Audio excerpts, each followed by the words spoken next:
মেষ রাশির বন্ধুরা, আজকে 2024 সালের মে মাসটি মেষ রাশিদের জন্য কেমন যাবে সে বিষয়ে একটি সাধারণ ভবিষ্যৎবাণী নিয়ে আলোচনা করব।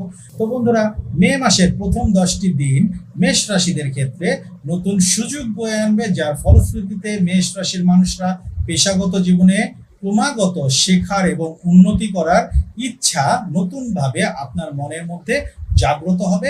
একজন পেশাদার হিসেবে খ্যাতি অর্জন করার জন্য আপনাকে এই যে ভাগ্যটা মাসের প্রথম থেকে যে শুরু হবে, অ্যাকচুয়ালি বৃহস্পতি গ্রহ আপনাদের দ্বিতীয় ঘরে চলে যাবে, মেষ রাশি থেকে দ্বিতীয় ঘরটি হচ্ছে বৃষ রাশিতে।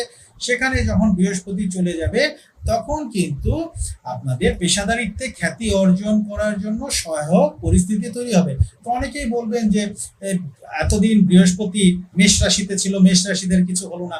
দেখুন, মেষ রাশিতে কিন্তু শনি তৃতীয় দৃষ্টিও পড়ে আছে, যার কারণে বৃহস্পতি তার পূর্ণ শক্তি